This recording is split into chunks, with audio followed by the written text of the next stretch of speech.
अभिनंदन, आभार, आदर, नमस्कार। पिछले एपिसोड में हमने जाना था कि भूल अस्तित्व में नहीं है, भूल स्मरण में है। भूल अस्तित्व में नहीं है, भूल हमारे गणित में है, भूल हमारे ज्ञान में है। और इसी को हम इस सुंदर एग्जाम्पल से समझते हैं। कहते हैं कि एक व्यक्ति ने एक शेर को पाल रखा था। छोटा सा बच्चा था, आंखें भी नहीं खुली थी, तब उसे घर लेकर आया था वो। उस सिंह ने कभी मांसाहार नहीं किया, खून का उसे कोई स्वाद नहीं, और वो शाकाहारी सिंह था। शाक सब्जी खाता, रोटी खाता, उसे पता ही नहीं था, पता का कोई कारण भी नहीं था। लेकिन एक दिन ये आदमी बैठा था अपनी कुर्सी पर, इसके पैर में चोट लगी थी और खून थोड़ा सा झलका था। शेर भी पास बैठा था, सिंह भी पास बैठा था। बैठे बैठे उसने जीभ से वह खून चाट लिया। बस एक क्षण में रूपांतरण हो गया। सिंह गुर्राया, उस गुर्राहट में हिंसा थी। अभी तक वह जैनी था, अचानक सिंह हो गया। अभी तक शाकाहारी था, तो शुद्ध शाक सब्जी खाकर जैसी आवाज निकल सकती थी निकलती थी। हालांकि अभी कोई मांसाहार कर नहीं लिया था, जरा सा खून चखा था, लेकिन याद आ गई। रोए रोए में सोई हुई सिंह की विस्मृत क्षमता जाग गई। कोई जग उठा, किसी ने अंगड़ाई ले ली। जो सोया था उसने आंख खोली, वह घुरा कर उठ खड़ा हुआ। फिर उसने हमले शुरू कर दिए। फिर उसे घर में रखना मुश्किल हो गया, फिर उसे जंगल में छोड़ देना पड़ा। इतने दिन तक वह सोया सोया था। आज पहली दफा उसे याद आई कि मैं कौन हूँ। अष्टावक्र की छाया में जनक को याद आई कि मैं कौन हूँ। और ये वचन अगर जनक ने सोचकर कहे होते तो कह ही ना सकते थे।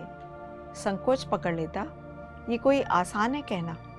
मुझसे उत्पन्न हुआ ये संसार मुझ में वैसे ही लय को प्राप्त होगा, जैसे मिट्टी में घड़ा, जल में लहर और सोने में आभूषण लय होते हैं। अष्टावक्र की छाया, अष्टावक्र की मौजूदगी जगा गई। सोया था जो जन्मों जन्मों से सिंह गर्जना करने लगा।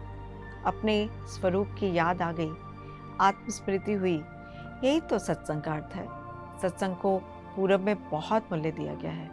पश्चिम की भाषाओं में सत्संग के लिए कोई ठीक ठीक शब्द नहीं है, क्योंकि सत्संग का कोई मूल्य पश्चिम में समझा नहीं गया।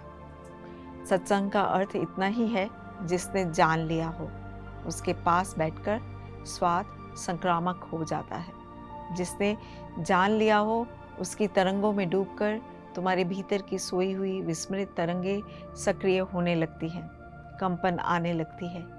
सत्संग का इतना ही अर्थ है कि जो तुमसे आगे जा चुका हो, उसे जाया हुआ देखकर तुम्हारे भीतर चुनौती उठती है, तुम्हें भी जाना है। रुकना फिर मुश्किल हो जाता है। सत्संग का अर्थ गुरु के वचन सुनने से उतना नहीं, जितनी गुरु की मौजूदगी पीने से है, जितना गुरु को अपने भीतर आने देने से है, जितना गुरु के साथ एक लय में बद्ध हो जाने से है। गुरु एक विशिष्ट तरंग में जी रहा है। तुम जब गुरु के पास होते हो, तब उसकी तरंगे तुम्हारे भीतर भी वैसी ही तरंगों को पैदा करती है। तुम भी थोड़ी देर को ही सही किसी और लोक में प्रवेश कर जाते हो। गेस्टॉल्ट बदलता है, तुम्हारे देखने का ढांचा बदलता है। थोड़ी देर को तुम गुरु की आंखों से देखने लगते हो, गुरु के कान से सुनने लगते हो। मैं तुमसे यह कहना चाहता हूँ कि जब जनक ने ये वचन बोले, तो ये वचन भी अष्टावक्र के ही वचन है। कहते तो हैं जनक, जनक उवाच, लेकिन मैं तुम्हें याद दिलाना चाहता हूँ, ये अष्टावक्र उवाच ही है। वह जो अष्टावक्र ने कहा था और वह जो अष्टावक्र की मौजूदगी थी, वही इतनी सघन हो गई है कि जनक तो गए, जनक तो बह गए बाढ़ में। उनका तो कोई पता ठिकाना नहीं है। वह घर तो गिर गया, यह तो कोई और ही बोलने लगा। मुझसे उत्पन्न हुआ ये संसार मुझ में वैसे ही लय को प्राप्त होगा, जैसे मिट्टी में घड़ा, जल में लहर, सोने में आभूषण लय होते हैं। मैं वो गुम गुस्ता मुसाफिर हूँ कि आप अपनी मंजिल हूँ। मुझे हस्ती से क्या हासिल, मैं खुद हस्ती का हासिल हूँ। मैं वो गुम गुस्ता मुसाफिर हूँ। मैं एक ऐसा भटका यात्री हूँ, भूला भटका यात्री बटोही, कि आप अपनी मंजिल हो, कि मुझे पता नहीं, लेकिन हूँ मैं अपनी मंजिल। मंजिल कहीं बाहर नहीं है, भटका हूँ इसलिए कि भीतर झांक कर नहीं देखा है, अन्यथा भटकने का कोई कारण नहीं है। भटका हूँ इसलिए कि आंख बंद करके नहीं देखा है। भटका हूँ इसलिए कि अपने को पहचानने की कोई कोशिश नहीं की और वहाँ खोज रहा हूँ मंजिल जहाँ मंजिल हो नहीं सकती, वो गुमगुस्ता मुसाफिर हूँ। कि आप अपनी मंजिल हो, यही तो भटकाव का कारण है कि मंजिल भीतर है, हम बाहर खोज रहे हैं। रोशनी भीतर जल रही है, प्रकाश बाहर पड़ रहा है। बाहर प्रकाश को पड़ते देखकर हम दौड़े जा रहे हैं कि प्रकाश का स्रोत भी बाहर ही होगा। बाहर जो प्रकाश पड़ रहा है वह हमारा है। बाहर से जो गंध आ रही है ना, वो हमारी दी हुई गंध है, इसलिए वह प्रतिफलन है, प्रतिध्वनि है। हम उस प्रतिध्वनि के पीछे भाग रहे हैं। यूनानी कथा है नार्सिसस की एक युवक बहुत सुंदर, बड़ी मुश्किल में पड़ गया, बैठा है एक झील के किनारे, शांत सुंदर झील, तरंग भी नहीं, बिल्कुल शांत है वो। उसमें अपनी छाया देखी, मोहित हो गया अपनी छाया पर। वो अपनी छाया से प्रेम करने लगा, इतना पागल हो गया कि वहां से हटे ही ना। उसे भूख प्यास भूल गई, मजनू हो गया और अपनी ही छाया को लैला समझ लिया। छाया सुंदर थी, बार बार वह झील में उतरे उसे पकड़ने को, लेकिन जब उतरे तो झील कंप जाए, लहरें उठाए, छाया खो जाए, फिर किनारे पर बैठ जाए। जब झील शांत हो तब फिर दिखाई पड़े। कहते हैं वह पागल हो गया, ऐसे ही वह मर गया। तुमने नार्सिसस नाम का पौधा देखा होगा, पश्चिमी पौधा है, नदी के किनारे होता है। नार्सिसस की याद में ही उसको नाम दिया गया। वह नदी के किनारे ही होता है और झांक कर अपनी छाया, अपने फूलों को पानी में देखता रहता है। लेकिन हर आदमी नार्सिसस है। जिसे हम खोज रहे वह भीतर है। जहाँ हम खोज रहे वहाँ केवल प्रतिबिंब है, वहाँ केवल प्रतिध्वनियाँ हैं। निश्चित ही प्रतिध्वनियों को खोजने का कोई उपाय नहीं जब तक हम मूल स्रोत की तरफ ना आए। मैं वो गुमगुस्ता मुसाफिर हूँ कि आप अपनी मंजिल हो। मुझे हस्ती से क्या हासिल, जीवन से मुझे क्या लेना देना है। मैं खुद हस्ती का हासिल, मैं खुद जीवन का निष्कर्ष हूँ। जीवन से मुझे कुछ लेना देना नहीं है। जीवन के माध्यम से मुझे कुछ अर्थ नहीं खोजना है। मैं खुद जीवन का अर्थ हूँ, मैं खुद जीवन की निष्पत्ति हूँ, निष्कर्ष हूँ, उसका आखिरी फूल हूँ, अंतिम चरण हूँ, उच्चतम शिखर हूँ। लेकिन जो व्यक्ति जीवन में अर्थ खोज रहा है वह निरंतर अर्थहीनता को अनुभव करता है। यही तो हुआ आधुनिक युग में, अर्थ खो गया है। लोग कहते हैं जीवन में अर्थ कहाँ। ऐसी दुर्घटना पहले कभी ना घटी थी। ऐसा नहीं कि पहले बुद्धिमान आदमी नहीं थे, बहुत बुद्धिमान लोग हुए हैं, उनके साथ तुलना भी करनी कठिन है। बुद्ध भी हुए हैं, जरथुस्त्र भी हुए हैं, लाओ त्सु भी हुए हैं, अष्टावक्र भी हुए हैं। बुद्धि के और क्या शिखर हो सकते हैं, इससे बड़ी और क्या मेधा होगी। लेकिन कभी किसी ने नहीं कहा कि जीवन में अर्थ नहीं है। आधुनिक युग के जो बुद्धिमान लोग हैं, सार्त्र हो, काम हो, काफका हो, वे सब कहते हैं कि जीवन में कोई अर्थ नहीं है। अर्थहीन वितंडा मूर्ख के द्वारा कही गई कथा, a tale told by an idiot, एक मूर्ख के द्वारा कहा गया अर्थहीन वक्तव्य। अनर्गल पढ़ा, a tale told by an idiot, full of fury and noise, signifying nothing. नहीं कुछ अर्थ, नहीं कुछ मूल्य, व्यर्थ की बकवास है। ऐसा है जीवन। क्या हुआ, जीवन अचानक अर्थहीन क्यों मालूम होने लगा? कहीं ऐसा तो नहीं कि अर्थ हम गलत दिशा में खोज रहे हैं? क्योंकि कृष्ण तो कहते हैं जीवन महासार्थक है। कृष्ण तो कहते हैं कि जीवन तो परम अर्थ और विभा से भरा हुआ है। और बुद्ध भी कहते हैं परम शांति, परम आनंद जीवन में छिपा है। अष्टावक्र तो कहते हैं जीवन स्वयं परमात्मा है। कहीं तो भूल हो रही है, कहीं तो चूक हो रही है, हम कहीं गलत दिशा में खोज रहे हैं। मुझे हस्ती से क्या हासिल, मैं खुद हस्ती का हासिल हूँ। जब हम बाहर खोजते हैं जीवन अर्थहीन मालूम होता है, जब हम भीतर खोजते हैं जीवन अर्थपूर्ण मालूम होता है, क्योंकि हम ही जीवन के अर्थ है। मैं आश्चर्यमय हूँ, मुझको नमस्कार है। ब्रह्मा से लेकर तृण पर्यंत जगत के नाश होने पर भी मेरा नाश नहीं, मैं नित्य हूँ। ऐसा अद्भुत वचन ना तो पहले कभी कहा गया, ना फिर पीछे कभी कहा गया। इस वचन की अद्भुतता देखते हो?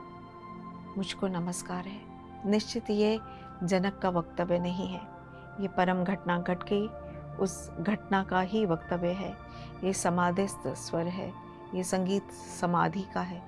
अहो अहम नमो मह्यम विनाशो यस्य नास्ति में। सब मिटेगा, मैं नहीं मिटूंगा। सब जन्मता है, मरता है, मैं ना जन्मता हूँ ना मरता हूँ। आश्चर्य मैं हूँ, मैं स्वयं आश्चर्य हूँ। मुझे मेरा नमस्कार। छोटे से छोटे तृण से लेकर ब्रह्मा तक बनते हैं और मिटते हैं। उनका समय आता और जाता, वे सब समय में घटी हुई घटनाएं हैं, तरंगे हैं।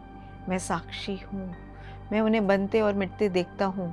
वे मेरी ही आंखों के सामने चल रहे अभिनय, खेल और नाटक हैं। मेरी ही आंखों के प्रकाश में वे प्रकाशित होते और लीन हो जाते हैं। ब्रह्मा भी, जिनकी तुम मंदिरों में पूजा करते हो, ब्रह्मा विष्णु महेश, वे आते हैं और जाते हैं। सिर्फ एक तत्व इस जगत में ना आता ना जाता, वह तुम ही हो। तुमसे मुक्त तुम ही। और जब तुमसे मुक्त हो तब तुम पाओगे कि चरणों में अपने ही झुक गए। तब तुम पाओगे भीतर विराजमान है परम प्रभु। तब तुम पाओगे जिसे तुम खोजते थे वह तुम्हारे भीतर सदा से मौजूद प्रतीक्षा करता था। मैं आश्चर्यमय हूँ, मुझको नमस्कार है। मैं आश्चर्यमय हूँ, मैं देहधारी होता हुआ भी अद्वैत हूँ। दो दिखाई पड़ता हूँ फिर भी अद्वैत हूँ। वह दो दिखाई पड़ना सिर्फ ऊपर ऊपर है। जैसे एक वृक्ष में बहुत सी शाखाएं दिखाई पड़ती हैं, अगर तुम शाखाएं गिनो तो अनेक हैं। अगर तुम वृक्ष के नीचे उतरने लगो तो पेड़ में आकर एक हो जाती है। ऐसे ही ये जो अनेक रूप दिखता है संसार, वह भी अपने मूल में आकर एक हो जाता है। ये एक का ही फैलाव है। मैं आश्चर्यमय हूँ, मुझको नमस्कार है। मैं देहधारी होता हुआ भी अद्वैत हूँ, ना कहीं जाता हूँ ना कहीं आता हूँ और संसार को घेर कर स्थित हूँ। सुनो, जनक कह रहे हैं कि संसार को घेर कर स्थित हूँ। संसार को मैंने घेरा है। मैं संसार की परिभाषा हूँ, मैं असीम हूँ। संसार मेरे भीतर है। साधारणतः हम देखते हैं हम संसार के भीतर हैं। ये तो अपूर्व क्रांति हुई, ये तो गेस्टाल्ट पूरा बदला। जनक कहते हैं संसार मेरे भीतर है। जैसे आकाश में बादल उठते हैं और खो जाते हैं, ऐसे ही युग मुझ में आते और विलीन हो जाते हैं। मैं निराकार साक्षी रूप दृष्टा मात्र सबको घेर कर खड़ा हूँ। इसे तुम समझो। बच्चे थे तुम कभी, तब एक आकार घिरा था तुम्हारे आकाश में बचपन का। फिर तुम जवान हो गए, वो रूप खो गया। फिर दूसरा बादल घिरा, नया आकार तुमने लिया, तुम जवान हो गए। बच्चे थे तब तुम्हें काम वासना का कोई पता ना था। कोई समझाता तो भी तुम समझ ना पाते। फिर तुम जवान हुए, नई वासना उठी। वासना ने नए वस्त्र पहने, नया रंग खिला, तुम्हारे जीवन ने नया ढांचा पकड़ा। फिर तुम बूढ़े होने लगे, जवानी भी गई, जवानी का शोरगुल भी गया, वह वासना भी बह गई। अब तुम्हें हैरानी होती है कि कैसे तुम उन वासनाओं में उतर सके। अब तुम चकित होकर सोचते हो कि मैं ऐसा मूढ़ था, कि मैं ऐसा अज्ञानी था। हर बूढ़े को एक ना एक दिन अगर वह सच में जीवन को जरा भी देखने में सफल हो पाया है तो ये बात आश्चर्य से भरती है कि मैं कैसी कैसी चीज़ों के पीछे भागा। धन, पद, मोह, स्त्री, पुरुष, कैसी कैसी चीज़ों के पीछे भागा। क्या क्या खोजता फिरा, मैं खुद खोजता फिरा। भरोसा नहीं आता कि मैं और ऐसे सपने में हो सकता था। अरब में एक कहावत है कि अगर जवान आदमी रो ना सके तो जवान नहीं, और अगर बूढ़ा आदमी हंस ना सके तो बूढ़ा नहीं। जवान आदमी अगर रो ना सके तो जवान नहीं। क्यों? क्योंकि जो रो नहीं सकता, जो अभी आंसू नहीं बहा सकता, उसका भाव कुंठित है, उसके जीवन में तरंग नहीं है, मौज नहीं है। जो पीड़ित नहीं हो सकता वह जवान नहीं है, पथरीला है, उसका हृदय खिला नहीं, अनखिला रह गया। और बूढ़ा जो हंस ना सके पूरे जीवन पर और अपने पर कि कैसी मूढ़ता है, कैसा मजाक है, तो बूढ़ा नहीं। बूढ़ा वही है जो हंस सके सारी मूढ़ता पर, अपनी और सबकी, और कहे खूब मजाक चल रहा है। लोग पागल हुए भागे जा रहे हैं उन चीज़ों के पीछे जिनका कोई भी मूल्य नहीं। उसे अब दिखाई पड़ता है कोई भी मूल्य नहीं। कभी तुम जवान, कभी तुम बूढ़े, कभी बादल एक रूप लेता, कभी दूसरा, कभी तीसरा, लेकिन तुमने ख्याल किया कि भीतर तुम एक ही हो। जिसने देखा था बचपन उसी ने जवानी देखी, जिसने देखी जवानी क्या उसी ने बुढ़ापा देखा। तुम दृष्टा हो। वह जो देखने वाला पीछे खड़ा है वह वहीं का वहीं है। रात तुम सोते हो तब तुम्हारा दृष्टा सपने देखता है। जब सपने भी नहीं रह जाते, सिर्फ गहरी तंद्रा होती है, सुषुप्ति होती है, तब तुम्हारा दृष्टा सुषुप्ति देखता है कि खूब गहरी नींद। इसलिए तो सुबह उठकर तुम कभी कहते हो कि रात को गहरी नींद लगी। किसने देखी? अगर तुम पूरे के पूरे सो गए थे और तुम्हारे भीतर कोई देखने वाला ना बचा था तो किसने देखी, किसने जानी, किसको ये खबर मिली? कौन ये कह रहा है? सुबह उठकर कौन कहता है कि रात में गहरी नींद सोया? अगर तुम सो ही गए थे तो जानने वाला कौन था? जरूर तुम्हारे भीतर कोई जागता रहा, कोई एक कोने में दिया जलता रहा और देखता रहा कि गहरी नींद बड़ी विश्रांतिमयी, बड़ी आह्लादकारी, बड़ी शांत स्वप्न की भी कोई तरंग नहीं, कोई तनाव नहीं, कोई विचार नहीं। कोई देखता रहा है। सुबह उसी देखने वाले ने कहा कि रात बड़ी गहरी नींद रही, रात सपने भरे रहे। तो सुबह तुम कहते हो रात सपनों में गई, ना मालूम कैसे कैसे दुख स्वप्न देखे। जरूर देखने वाला सपनों में खो नहीं गया था, जरूर देखने वाला सपना हो नहीं गया था। देखने वाला अलग ही खड़ा रहा। फिर दिन में तुम खुली आंख की दुनिया देखते हो। दुकान पर तुम दुकानदार हो, मित्र के साथ तुम मित्र हो, शत्रु के साथ तुम शत्रु हो। घर आते हो, पत्नी के साथ पति हो, बेटे के साथ पिता हो, पिता के साथ बेटे हो। फिर हजार हजार रूप ये भी तुम देखते हो, लेकिन तुम इन सब के पार देखने वाले हो। कभी सफलता देखते हो, कभी विफलता, कभी बीमारी, कभी स्वास्थ्य, कभी सौभाग्य के दिन, कभी दुर्भाग्य के दिन। लेकिन एक बात तय है कि ये सब आते और जाते, तुम न आते, तुम न जाते। मैं आश्चर्यमय हूँ, मुझको नमस्कार है। मैं देदारी होता हुआ अद्वैत, न कहीं जाता न कहीं आता, न क्वचित गंता न क्वचित आगंता, न जाता न आता, बस हूँ। ये होना मात्र ही स्वरूप है और संसार को घेर कर स्थित हूँ और संसार को मैंने घेरा। यही तो तुम्हारा संसार है। ये संसार तुम्हारे भीतर है। तुम इस संसार के भीतर नहीं, तुम इसके मालिक हो, तुम इसके गुलाम नहीं। तुम जिस क्षण चाहो पंख फैला दो और उड़ जाओ। अगर तुम इसके भीतर हो तो अपनी मर्जी से हो, किसी की जबरदस्ती से नहीं। इतना तुम्हें ख्याल रहे, फिर कुछ अड़चन नहीं है। फिर अगर तुम बंधन में पड़े हो अपनी मर्जी से, तो बंधन भी बंधन नहीं है। फिर तुम्हारी जो मर्जी, फिर तुम्हें जो करना हो करो। लेकिन एक बात भर मत भूलना कि तुम करता नहीं हो। करता फिर एक रूप है, भोगता नहीं हो, भोगता एक रूप है। तुम साक्षी हो, वही तुम्हारी शाश्वतता है। पूरब में हमारा सबसे बड़ा खोज का जो लक्ष्य रहा है, वह उसे खोज लेना है जो समयातीत है, कालातीत है, जो समय की धारा में बनता बिगड़ता है। वह प्रतिबिंब है जो समय के पार खड़ा है, साक्षीवत, वही सत्य है। मैं आश्चर्यमय हूँ, मुझको नमस्कार है। मेरे समान निपुण कोई नहीं। सुनते हो, जनक कहते हैं मेरे समान निपुण कोई भी नहीं, क्योंकि शरीर से स्पर्श किए बिना ही मैं इस विश्व को सदा सदा धारण किए रहा हूँ। यही तो कला कुशलता। अहो अहम नमो मयम दक्षो नास्त्यः मत्समा। मुझ जैसा कौन दक्ष, मुझ जैसा कौन कुशल?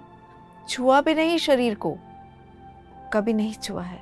छूने का कोई उपाय नहीं, क्योंकि तुम्हारा स्वभाव और शरीर का स्वभाव इतना भिन्न है कि छूना हो नहीं सकता, छूने की घटना घट नहीं सकती। तुम सिर्फ साक्षी हो, तुम सिर्फ देख ही सकते हो। शरीर दृश्य है, वह सिर्फ दिखाई पड़ सकता है। तुम्हारा और शरीर का मिलना हो नहीं सकता। तुम शरीर में खड़े रहो, शरीर तुम में खड़ा रहे, लेकिन अस्पर्शित, जैसे अनंत दूरी पर। दोनों का स्वभाव इतना भिन्न है कि तुम मिला ना सकोगे। तुम दूध में पानी मिला सकते हो, लेकिन पानी को तेल में नहीं मिला सकोगे, उनका स्वभाव अलग है। दूध में पानी मिल जाता है क्योंकि दूध पहले से ही पानी है, 90% से भी ज़्यादा पानी है, इसलिए दूध में पानी मिल जाता है। लेकिन तेल में तुम पानी नहीं मिला सकोगे, मिलेंगे ही नहीं, मिल ही नहीं सकते, उनका स्वभाव अलग है।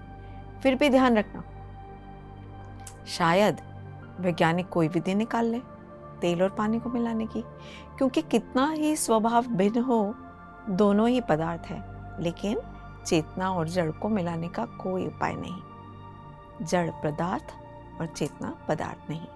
दृश्य और दृष्टा को मिलाने का कोई उपाय नहीं। दृष्टा दृष्टा रहेगा, दृश्य दृश्य रहेगा। इसलिए जनक कहते हैं कि आश्चर्य से भर गया हूँ मैं, आश्चर्य ही हो गया हूँ। कैसी मेरी निपुणता कि इतने इतने कर्म किए और फिर भी अलिप्त हूँ, इतना इतना भोगा फिर भी भोग की कोई भी रेखा मुझ पर नहीं पड़ी है। जैसे पानी पर तुम लिखते रहो और कुछ लिखा नहीं जाता, ऐसे ही तुम साक्षी के साथ कर्म करते रहो, भोग करते रहो, कुछ लिखा नहीं जाता। सब पानी की लकीरों की भांति मिट जाता है, तुम लिख नहीं पाए और मिट जाता है। मेरे समान निपुण कोई नहीं, क्योंकि शरीर से स्पर्श किए बिना ही मैं इस विश्व को सदा सर्वदा धारण किए हूँ। दिल में वो तेरे है मकीन, दिल से तेरे अलग नहीं। तुझसे जुदा वो लाख हो, तू ना उससे जुदा समझ। हम लाख समझे अपने को कि शरीर से जुड़े हैं, हम जुड़ नहीं सकते। और हम लाख समझे अपने को कि हम परमात्मा से अलग हैं, हम अलग नहीं हो सकते। और ये दोनों बातें एक साथ समझ में आती हैं। जब भी समझ में आती है, जब तक तुम सोचते हो कि तुम शरीर से जुड़ सकते हो, तब तक इसका एक दूसरा पहलू भी है कि तुम सोचोगे तुम परमात्मा से टूट गए। जिस दिन तुम जानोगे परमात्मा से जुड़े हो, उस दिन तुम जानोगे, अरे आश्चर्यों का आश्चर्य कि मैं शरीर से कभी भी जुड़ा ना था। दिल में वो तेरे है मकीन, दिल से तेरे अलग नहीं। वह परम सत्य तेरे दिल में बसा है। दिल में वो तेरे है मकीन, उसने वही मकान बनाया है। दिल से तेरे अलग नहीं, तुझसे जुदा वो लाख हो, तू ना उससे जुदा समझ। भला कितना ही तुझे प्रतीत होता रहे कि जुदा है तो जुदा मत समझना, क्योंकि जुदा होने का कोई उपाय नहीं। परमात्मा से अलग होने की कोई व्यवस्था नहीं है और संसार के साथ एक होने का कोई उपाय नहीं है। यद्यपि जो नहीं हो सकता उसी को करने में हम जन्मों जन्मों से लगे रहे। जिस दिन तुम भी जागोगे, और निश्चित किसी दिन जागोगे, क्योंकि जो सोया वह कब तक सोएगा? क्योंकि जो सोया है जागना उसका स्वभाव है, तभी तो सो गया है। जो सोया है सोने में ही खबर दे रहा है कि जाग भी सकता है, जागना उसकी संभावना है। जो जाग नहीं सकता वो सोएगा कैसे? जो जाग सकता है वही सो सकता है। किसी ना किसी दिन तुम जागोगे, जब जागोगे तब तुम्हें भी लगेगा मेरे समान निपुण कोई भी नहीं। शरीर से स्पर्श किए बिना मैं इस विश्व को सदा सदा धारण किए हुए हूँ, और मैं ही इस विश्व को धारण किए हूँ, कोई और इसे नहीं संभाले है, छुआ भी नहीं है इसे, और मैं संभाले हूँ। जैन फकीर कहते हैं कि गुजरना नदी से, लेकिन ध्यान रखना पानी तुम्हें छूने ना पाए। वे इसी बात की खबर दे रहे हैं कि अगर तुम्हें समझ आ जाए साक्षी की, तो तुम गुजर जाओगे नदी से। पानी शरीर को छुएगा, तुम्हें नहीं छू सकेगा, तुम साक्षी ही बने रहोगे। इस संसार में साक्षी बनना सीखो, थोड़ा थोड़ा कोशिश करो। राह पर चलते कभी इस भांति चलो कि तुम नहीं चल रहे, सिर्फ शरीर चल रहा है। तुम तो वही हो, न क्वचित गंता न क्वचित आगंता, न कभी जाता कहीं न कभी आता कहीं। राह पर अपने को चलता हुआ देखो और तुम दृष्टा बनो। भोजन की टेबल पर भोजन करते हुए देखो अपने को कि शरीर भोजन कर रहा है, हाथ कौर बनाता, मुंह तक लाता, तुम चुपचाप खड़े देखते रहते। प्रेम करते हुए देखो अपने को, क्रोध करते हुए देखो अपने को, सुख में देखो, दुख में देखो। धीरे धीरे साक्षी को संभालते जाओ। एक दिन तुम्हारे भीतर भी उद्घोष होगा, परम वर्षा होगी, अमृत झरेगा। तुम्हारा हक है, स्वरूप सिद्ध अधिकार है। तुम जिस दिन चाहो उस दिन उसकी घोषणा कर सकते हो। मैं आश्चर्यमय हूँ, मुझको नमस्कार है। मेरा कुछ भी नहीं और सब कुछ मेरा है। सब कुछ मेरा है, यानी सब कुछ आपका है जब आप अपने में ये सब भाव लाते हैं। तो आज के लिए इतना ही। बहुत बहुत धन्यवाद। Thank you. BMC हिंदी बदले जी